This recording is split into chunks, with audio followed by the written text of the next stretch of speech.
I'm Avery, and welcome to Kohut's Corner. As we're wrapping up the year at Swampscott High School and Kohut's Corner as a whole, we thought it would be very fitting to interview a long-awaited guest, a longtime member of the Swampscott High School staff, the tallest, coolest guy we know, the best English teacher there ever was, Mr. Kohut. Welcome, Mr. Kohut. Thank you for having me. It is our pleasure. We have a bunch of questions to ask you today. Okay. So first, I guess we'll just start off with some of your favorite memories from teaching. It's hard to pick one, but there is something that I tried to do in all my classes that was a nice tradition, and these were what were called the Friday free writes. So what we would do is I had all these random prompts, like one would be, you are on a desert island and you only have, what 3 items would you bring with you? Things like that. Yeah. And the kids would I would pass around a box with these prompts and kids would just choose them randomly.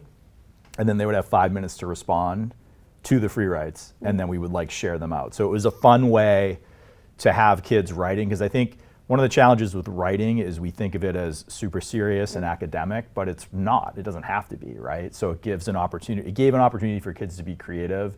It wasn't graded, it was just sort of a fun thing. And there are students who I now see, in fact, there's one who's now a firefighter in town. And I remember when I taught him, and he always would participate in free writes, and he would always share his free writes. Love that. So it's a fun memory for me of that. I just thought I really enjoyed it, and I think the kids did too. No, that sounds so fun. I would love that.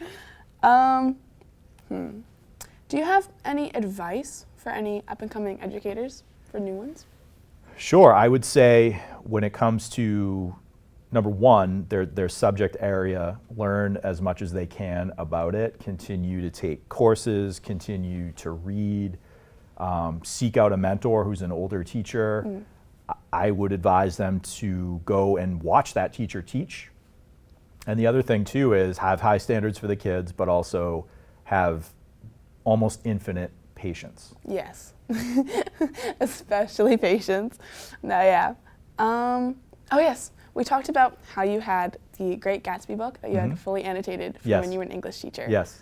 What was your favorite thing that you taught along with Great Gatsby? Because you can do so many things in that book. Yeah, every year I taught it, I felt like there was something new that I noticed, which is one of the great things about teaching English, is that every year I would notice something I hadn't noticed before. And for example, something that I learned sort of kind of late in my teaching career was how The Great Gatsby became popular. So when that book was published in the 1920s, F. Scott Fitzgerald was this really well-known, famous writer, and the book was a flop. It didn't sell well, and the publisher had stacks and boxes of it in warehouses. And when World War II happened, 15 years later or so approximately, the USO would send these care packages to soldiers overseas, and they happened to have many copies of The Great Gatsby, and those ended up that were shipped out to GIs around the world. They all read it. They kind of had this collective experience of reading the book, and then when the GI Bill was passed, the GI Bill it still exists for veterans. The government will pay veterans to go to college.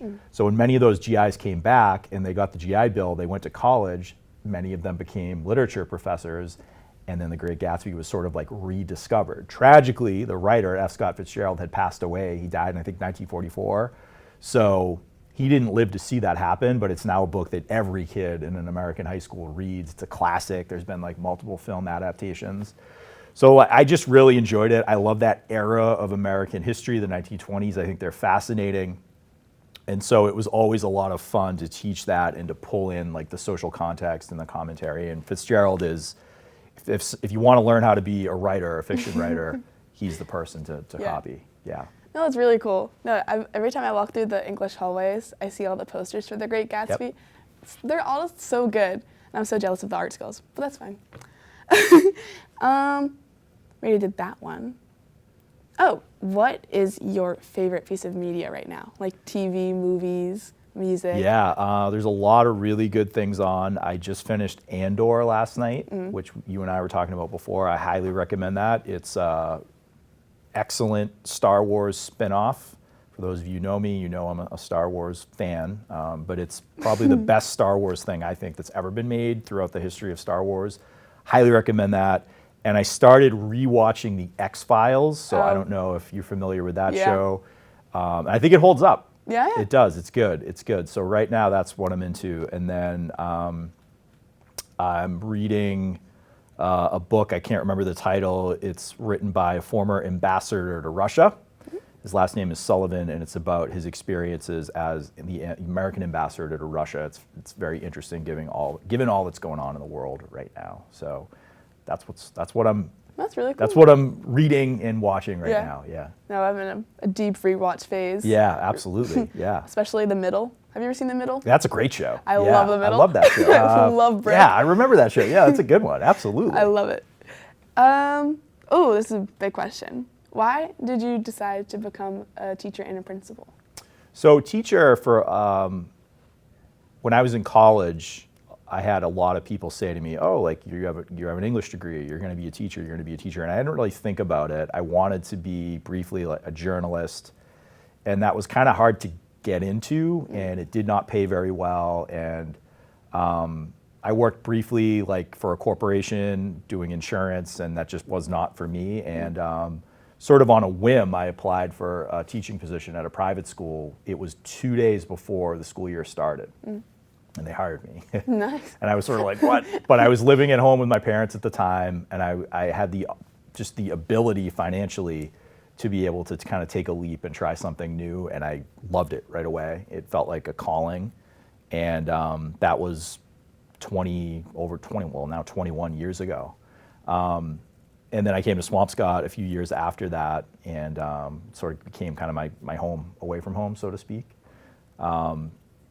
And then in terms of becoming a principal, it was a little bit different. I had thought about doing something different in education, but didn't really think about becoming a principal until some people in my life encouraged me, including some people who worked here and still work here now.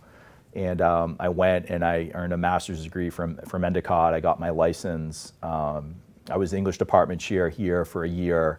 And then the assistant principal job opened up here, and I did that for a few years. And then the principalship opened up, and then I became a principal in 2019. Yeah, there you go. Yeah. Now see, if it wasn't for boring insurance, I would have never been Right. here. Yeah, that was not for me. That was not for me. Yeah. Hey, all love to insurance people though. If you're in insurance, we love you. Yeah, no judgment. It just was not. It wasn't for me. That's all. Oh, what was your favorite era to teach? Era, meaning like historical era or era of like Era of your life. of my life. Oh, that's a tough one. I think it's hard to say. I mean, when I started here, I was in my 20s. I was like living by myself, and then I got married and had 2 kids and had a dog, and then that dog passed away. Now I have another dog. Like a lot of things. I've lived in multiple places over that time, so that's a lot of life that I've experienced then. But I look back at all the eras kind of fondly. I think they're different. I think teaching now is very different than what it was like when I started. Yeah. Technology was a computer lab, and we would bring the kids to a computer lab, and that's where they would write. And then obviously that transformed when Wi-Fi came out, and then we made the move to like remote school and all the tech that we have now. It's hard to pick a particular era, but I think when I reflect on them, I look at them all fondly. Yeah. No, that's crazy to think about computer labs. Yeah. I remember when I was in elementary school, we had a computer lab. Yeah. And we'd all just go down there. We wouldn't do anything like educational. We kind of just play some games. Right. And, like, learn, I guess. I don't know. But those are always fun. Right. That's crazy. Right. It was an event to go to the computer Yes. lab, right? It was like a little mini field trip. Absolutely.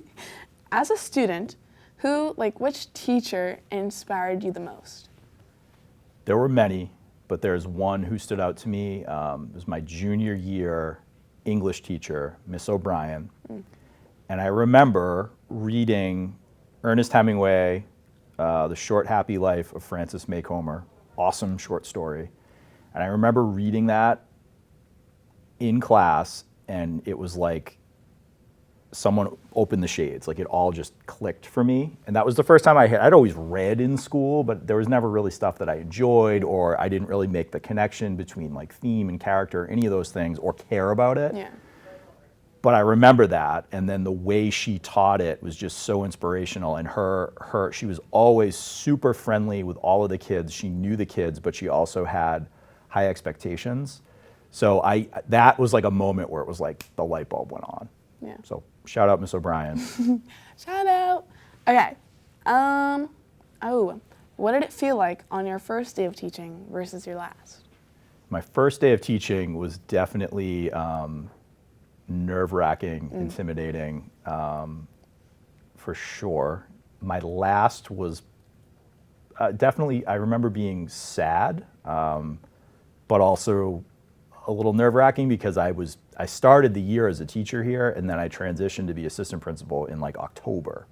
So it was weird because I started the year teaching, met the kids, started like a few units, but then I was gone, but in the same building. So it was a weird feeling. I think it took me a while for it to settle, for me to understand and kind of digest that I wasn't teaching anymore, because I started the year and I prepped for the year and everything that I would normally have done to prepare for the year. So my memories of that were that it was a little bit sad, but also I was happy, but also kind of stressed because I was in a way doing like two things. Yeah.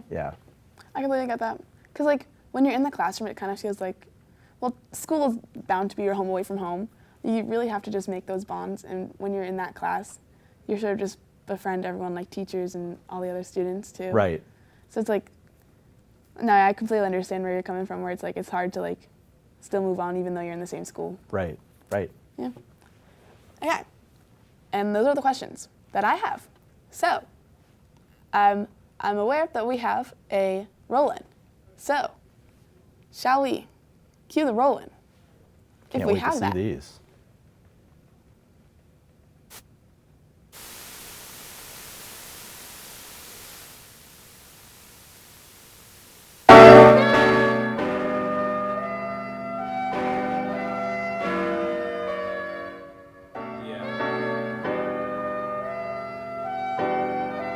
Just go easy on me, all right? Sounds good? Sounds good. All right. All right, here we go. Yeah, let's go. Cool. Oh. Press A. Yeah, there you go. All right, let's go. Oh boy.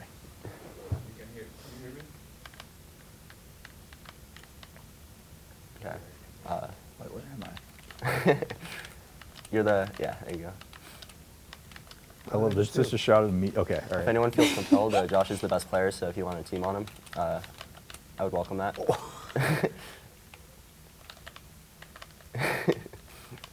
I think my strategy typically in video games is just hit buttons randomly. And I mean, that's so fair, though, you know? Whoa, I just did something. It's a little bit of Neil's strategy, too, but we love it. Oh, boy. Oh. I was just body slammed. I need my clutches.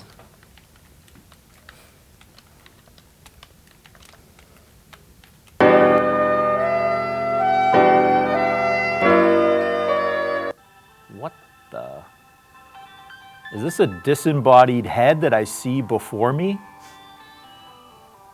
Miguel, is that you? Are you on a phone? No, this is my calculator.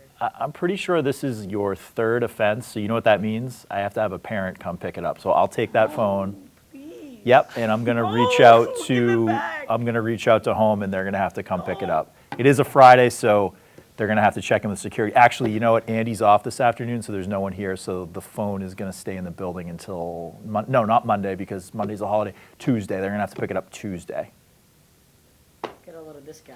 And then while you're out and about, maybe you can get your body back. I don't know what happened, but I hope everything is okay.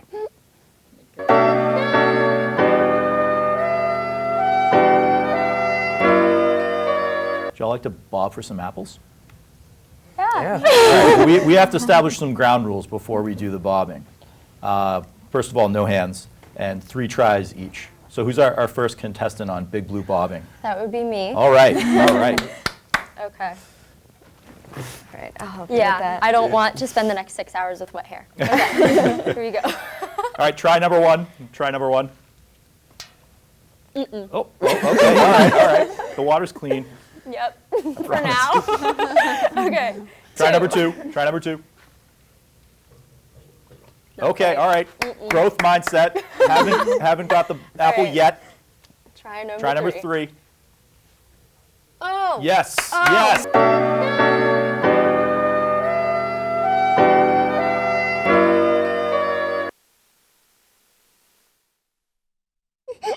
was like, even seeing the esports team, love them. My brother's on the team.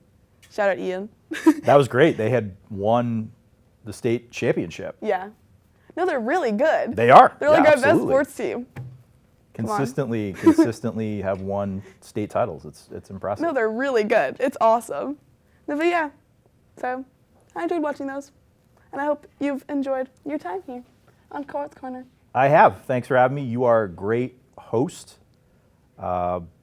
Just want to say to all of the viewers out there, obviously this is the ultimate Kohut's Corner episode, meaning, I mean that literally, this is the final Kohut's Corner episode. It's been a real joy working with these students who are all super talented, going all the way back to 2019. The producing, the filming, the audio, the setup, all of it has been a lot of fun. I've really enjoyed my time here, and also I really want to thank Mr. Dulett as well for every year offering to help me kind of use this space to be able to get out the message and recognize students and staff. So thank you all out there, to all of the Kohut's Corner viewers over the past several years. I'll see you around. And that would be Kohut's Corner. We'll see you guys.